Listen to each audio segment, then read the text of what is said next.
This is Doleo, an original thriller fiction podcast presented in serialized format, a chapter at a time. Written by Jared Canton, narrated by Joshua Canton, a SteadyChaos production.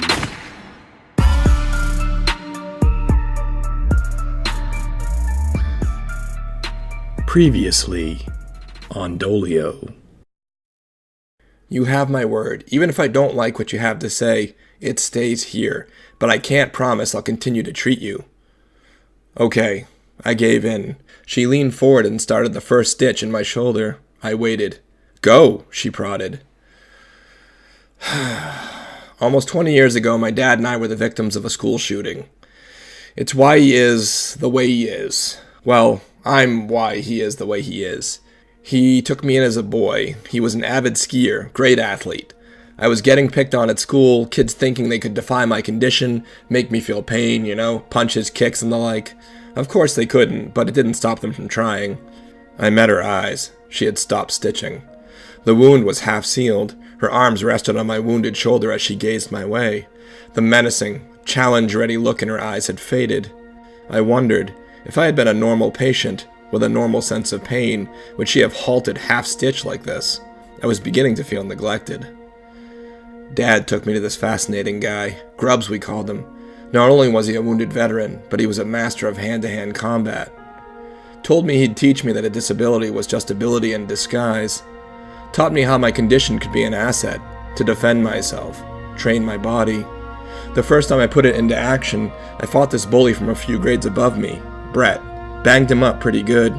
The principal called my dad in, and just after he arrived, Brett showed up with a 12 gauge in hand.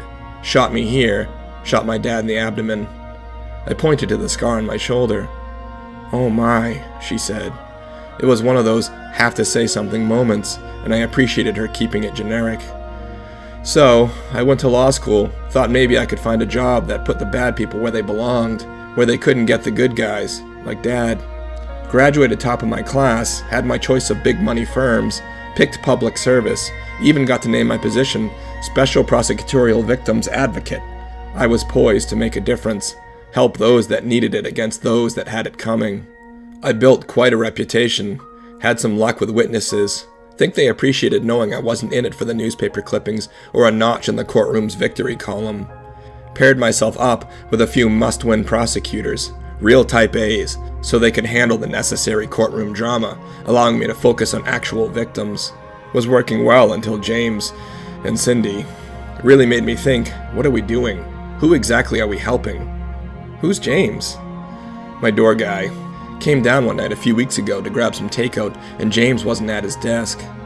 Turned out he wouldn't let an angry ex up to see the guy's lady friend. The guy stabbed him. I stumbled upon the scene, chased the guy, and, well, accidentally pushed him off a rooftop. The admission just fell out. Trusting her felt right. Episode 20. Just blend in. Testing, over, Dad said. The crackle of the radio fragmented his voice. Present, I replied, like a schoolboy. I was clearly still adjusting to having Dad's voice in my ear. The flophouse, or lair, or Doleo headquarters, was small and dark and dingy. The apartment wasn't chosen for its decor or comfort. It was chosen because it was as remote and hidden as one could possibly hope for in the denseness of Boston's North End. It nestled inconspicuously into a series of dark, interconnecting alleys, all dimly lit, shrouded by old brick buildings that reached modestly into the sky. It was a location I could retreat to securely, because my habit of returning, bloodied and injured via the back entrance into my apartment building, was becoming a concern. My apartment was modern, possibly equipped with surveillance technology, surrounded by activity and life. Life I didn't want to put in danger, life that could possibly connect me to Doleo. You remember the plan? Dad asked. I don't know why we have to do this. You don't put the training wheels back on after you learn to ride the bike. You do if you crash the bike, son, Dad said, referring to my first stint as Doleo, the carnage that had ensued, and the injuries I had nursed the past few days. In all, I had regrettably killed 3 blood struggles in my first foray into vigilantism. Of some solace, they had definitely tried to kill me first. Also unfortunate was the fact that 2 police officers had been wounded, one critically, although the news had indicated he was now stable. I too had been injured, requiring a few rudimentary makeshift stitches courtesy of Kinsley, but I had bounced back, as I always do. There were bruises and new scars to tend, but all in all, it could have been far worse. Despite the wildly botched mission, I had become a bit of a local celebrity following the H-Block raid. Well, Doleo had, which I suppose was the most successful element of the mission. A grainy, distant Instagram photo of my escapades had even made it into the papers and onto the local news, fanning the flames of Doleo fame. My name, his name rather, had become common on the dark web, finding fanfare with frequenters of websites like Reddit and 4chan. One thing was certain, Detective Ross could no longer deny Doleo's existence. My primary concern now shifted to whether he knew that Doleo and I were one and the same. I pretended he didn't, but presumed he did. "This is purely a recon mission," Dad reminded. "Ideally," he finished under his breath, a telling remark that brought into question his belief in my ability to show patience and restraint. "Then why even go as Doleo?" "Because you can, and because if you do have to act, it will look mightily suspicious if you reveal your abilities as Ryder Daniels." I pulled my goggles down, the finishing touch in my Doleo uniform, freed my utility belt of the whip chain and sidearm, and set them down in the corner of the empty, first-floor closet of the scantily furnished flophouse apartment. It felt odd, but also empowering, walking out into the alley as Doleo, not having to stay hidden in the shadows, alleys, or behind dumpsters. It was a major perk of the mission Dad had concocted, and still my heart thumped thirstily as adrenaline livened my body and mind. As I exited the alley onto the main street, just a short walk to my ultimate destination, I attracted eyes and glances and the attention of nearly every person I passed. Some pulled out smartphones and snapped images discreetly. Others more blatantly stole images, inserting their heads into the shot with a smile. "Great costume, bro," a younger man said as he staggered out of the bar to my left. "Kick some ass!" I nodded politely, but didn't break stride. Dad's voice again filled my earpiece. "If you're going to keep on this path, you need practice. You need to be comfortable as Doleo. I can't have you throwing yourself into missions unprepared. This is about getting you ready. Acclimated. That's it." "I got it," I said, as I turned another corner, the large convention center coming into view. Lights and bustling activity filled the area. Blockades were set up, manned by police officers with cruisers angled awkwardly filtering people into a large space at the front of the facility. I heard chants in the distance, strengthening with every stride closer. "I have eyes on them," I said. "There should be about 40 of them. That look accurate?" "Give or take. Need to go silent for a spot," I instructed as I merged into a highway of human traffic, mostly grown-ups, as the evening session was primarily frequented by adults or similarly sized teenagers. At least a third of the group I had herded into, dressed in some form of extravagant disguise. Bright colors, articles of clothing far too tight and scant for this weather, and masks and face paint dotted the sea of heads before me. I pressed on, pressure at my back and sides from patrons eager to get on with the festivities. The wave of humanity carried me to the first checkpoint. I kept eyes front, tried to melt into the mass of legs and arms in strange dress. I failed, and the very first officer I encountered shined a flashlight square in my mask. He tracked the beam up and down my body, the blade of light dancing along my gear, down to my feet, and then back up to my face as I kept moving. I heard a crunch from his direction through the commotion, as if he were striding towards me, but still, I kept moving. I heard more tiny crunches, firm shoe soles on pavement, gravel grinding into the gaps in the tar with every step, his light beam dancing at the ground to my right. "Stay calm," I said softly, aloud to myself. "What's that?" Dad's voice fired through the earpiece, startling me. "Nothing," I whispered as I made it through the gate and the dense crush of humanity dissipated in differing directions, diffusing out into the large open space in front of the convention. "Just blend in," Dad instructed. I glanced to my right and rolled my eyes at the all-knowing voice in my ear as the light still trailed from a distance. Back at the southern gate, I saw the signs, heard the yells, chants, and rage of an angry crowd. Mostly men, mostly white faces, older, lined with experience and discontent. They chanted in unison with thick arms, black leather coats, bobbing up and down as they jammed their signs into the sky in a synchronized dance of hatred and venom. This was the 40 that Dad had warned me about. This was the 40 that he had read was up to no good. This was a gang, or protest group, or loose affiliation of assholes that couldn't process their feelings and had to find an outlet for them, had to share them with a bunch of young people trying to enjoy a good time, some downtime, with silly antics and costumes, beers and artistic creators of all kinds. Doleo had brought this hate here, focused it into a raging stream of fury at these innocents, and Dad had sent me here to keep the peace. "Hey buddy," the cop from behind finally spoke. I paused, didn't turn around, as people scurried between us, intersecting our positions, dashing to food vendors, to the convention entrance and back. Some yelled at the protesters, which drew jeers and even louder chants. "No, no, Doleo," was a personal favorite of mine, catchy, if lacking in originality. The others ranged from musings about abiding the law, tagging me as a felon, criminal, scourge, but when they saw me, the chants stopped.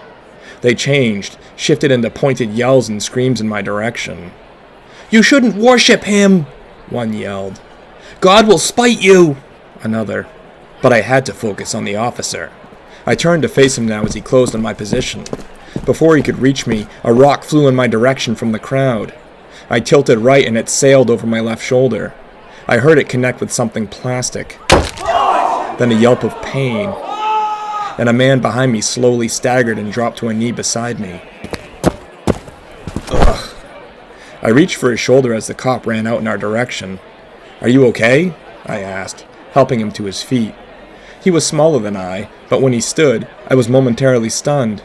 Absent the 2, maybe 3 inches of height difference, I found myself staring at my exact twin. The ski goggles that completed his Doleo costume were cracked down the middle, and when he pulled them off, a spattering of blood spread across his forehead and onto his spandex mask. He pawed at the blood, looked up at me. "Great costume, man," he declared, swaying on his wobbly legs. The officer arrived at the scene just seconds later. He looked at me, glanced down at my fallen twin, and released the angst and anxiety he had been clenching in his jaw since he'd first seen me. Apparently, he came to the brilliant conclusion that he may run into imposters of the latest Boston Vigilante at the Boston Comics Convention, something Dad had thought of immediately. It was one of the reasons he thought it so valuable that I come here. It was one place I could be Doleo, move freely, operate in open stealth, and enjoy a simple, quiet mission of serving and protecting. Unfortunately, the second reason he sent me here was the likely source of the rock that had nearly beheaded my doppelganger. And just as Dad had suspected, the 40, as I had decided to call them, over the mouthful of propaganda and religious misappropriation that they had called themselves, had sourced the trouble. "Help me get him to that bench," the cop said as I nodded, grabbing the man by an elbow as the officer did the same. We made it without further incident, and the officer turned to me and smiled. "I got it from here. Enjoy your night, sir," he said, leaning into and activating the radio on his shoulder. My earpiece whined with static and a high-pitched interference that lessened as I moved further from the officer and his radio. Dad's new communication system clearly required refinement. What confronted me when I turned away from miniature, wounded Doleo was startling. A mass of costumed 20-somethings, early 20s at best, had congregated opposite the 40. There were men, women, capes, and cowls, and they all chanted one thing in unison. "Doleo! Doleo! Doleo! Doleo!" I'd be a liar if I said I didn't enjoy it, that it didn't feel welcoming and encouraging, a strong contrast to the reactions I had received from Kinsley and Dad and Ross when I'd previously discussed the notion of vigilantism. There was no attempt to talk me out of it, just support and reinforcement, not for me, not even for Doleo, and I knew that, because what had we really achieved to this point?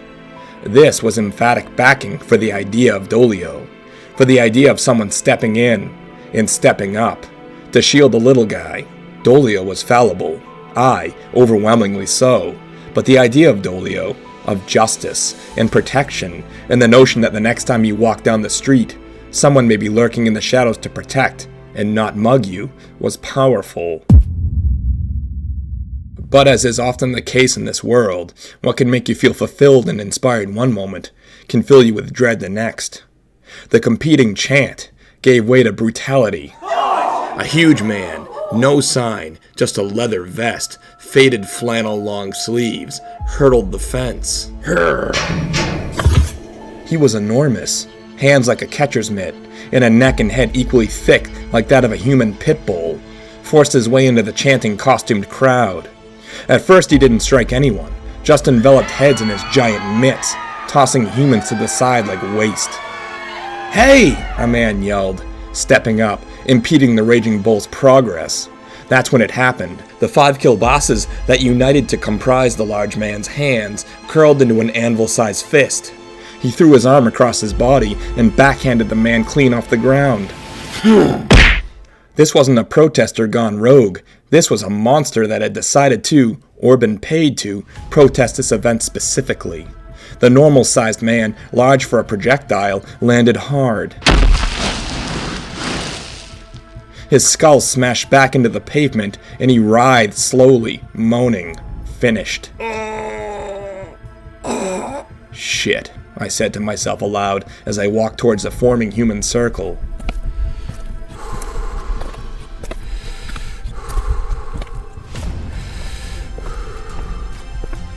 It flexed nearest me as the man moved further into the crowd, bowling individuals back, out of range, around him like a halo of humanity. "Excuse me," I said, as I gently carved a path into the gathering between 2 young women, heading opposite the direction anyone in their right mind should have. I arrived within the circle, looked around briefly for police presence, but there was none. The remaining protesters had turned rowdy, and a handful of officers with riot shields struggled to force them back. For a moment, even as Doleo, I was disappointed. An armed officer would have likely proved more effective at dealing with this behemoth than I could, unarmed, and honestly, mentally unprepared for another encounter. "Now you've done it," I said to myself, barely audible. "Done what?"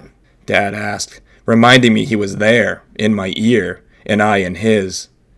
"Check YouTube later," I chuckled, as the glow of cell phones popped up around the circle, all trained on me, and the human embodiment of Wreck-It Ralph before the rehabilitation.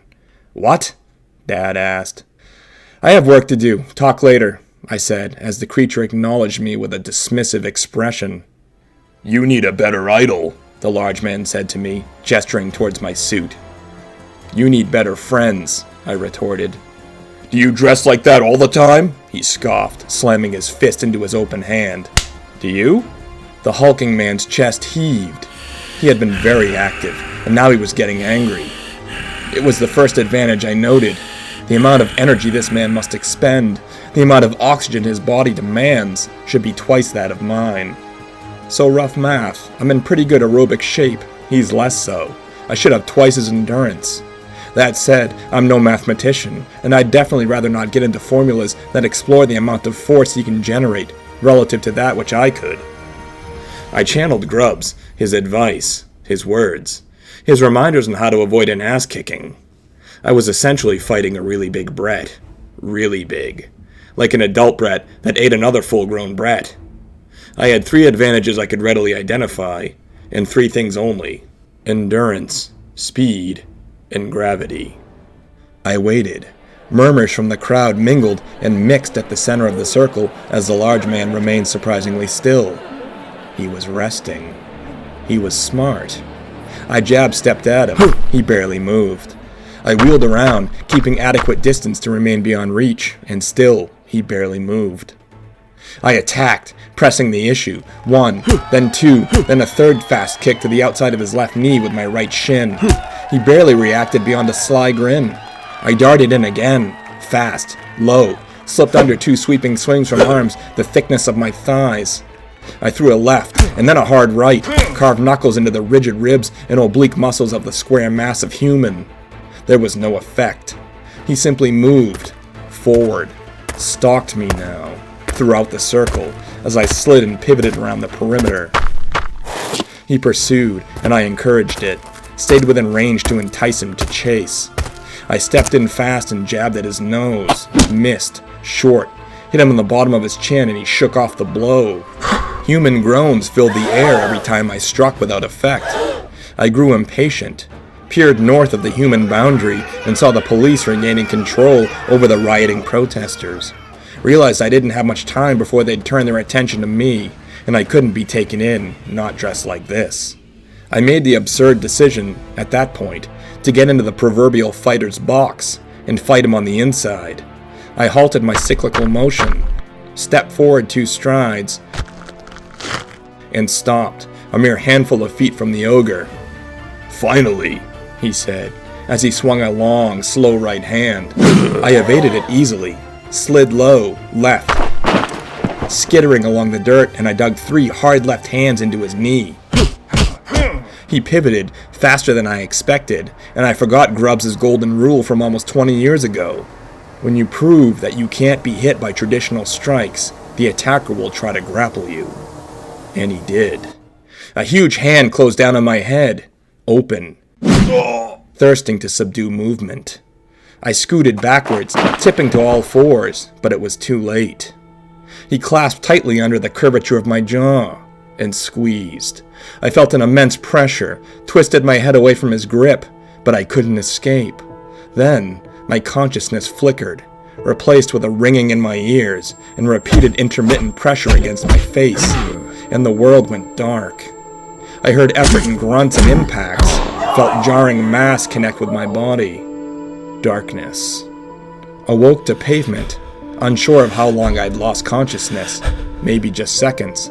Saw the large man, regained my bearings, saw shocked faces in the crowd, hands at mouths, stressed and panicked eyes. Felt his hand at my face again, gripping tightly, twisting, holding my dangling carcass out like a conquered prize. "You're fake hero."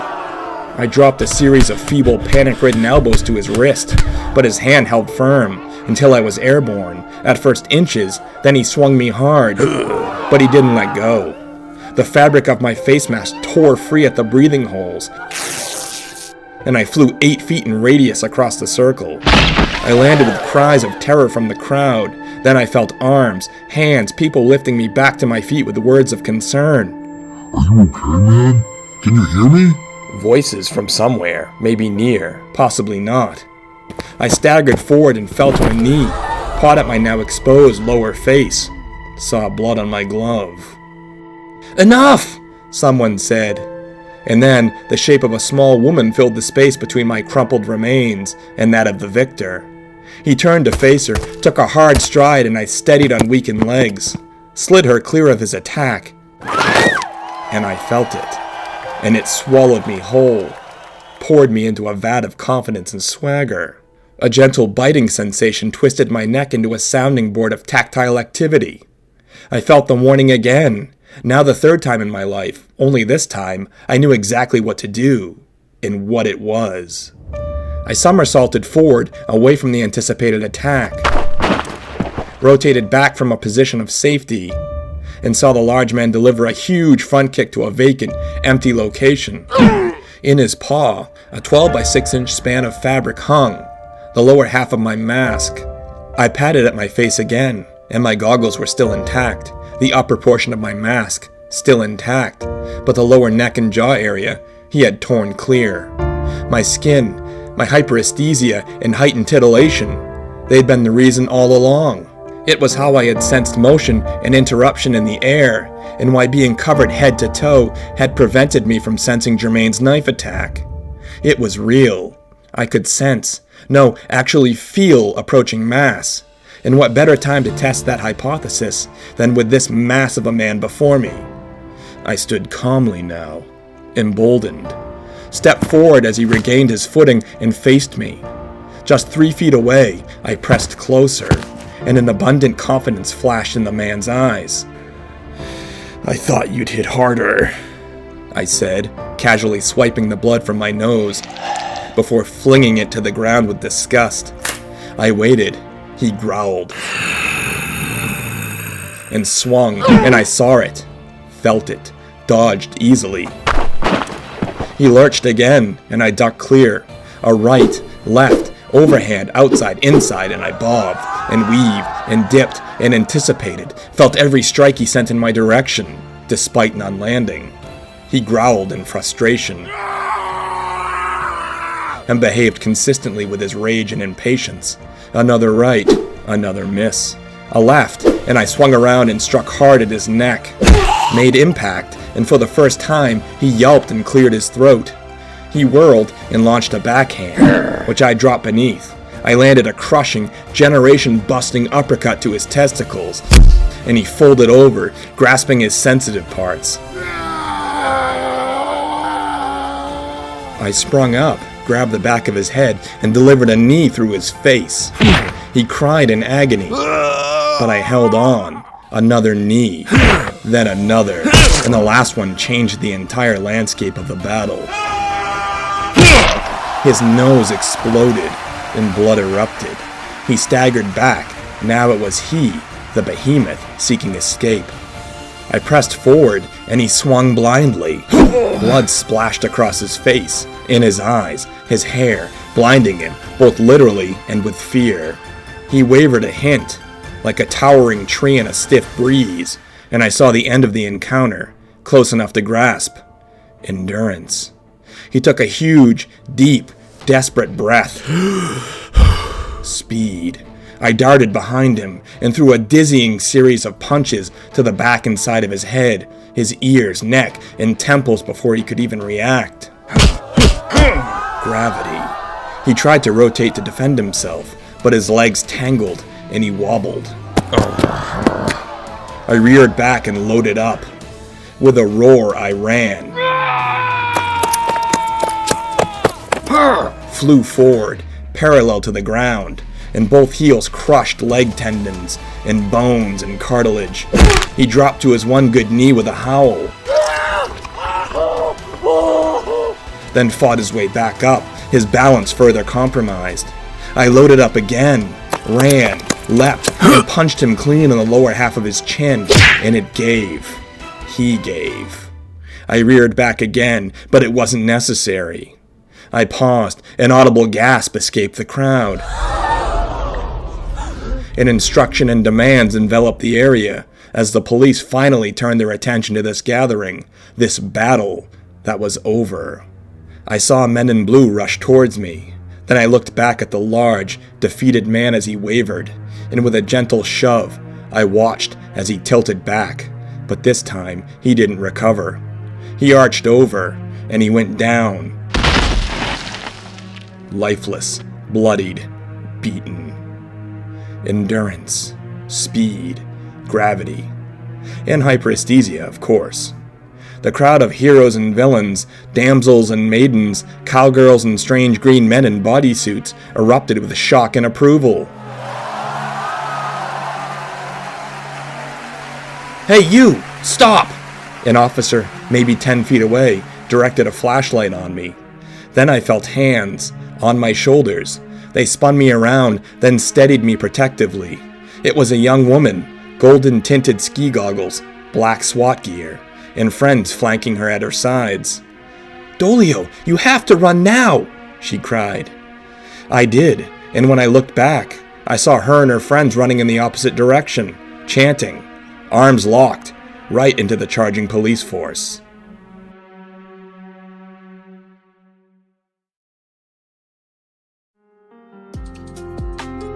Thank you for listening. If you enjoyed Doleo, please come back for future episodes arriving at regular intervals, and subscribe and rate us on your favorite podcast application.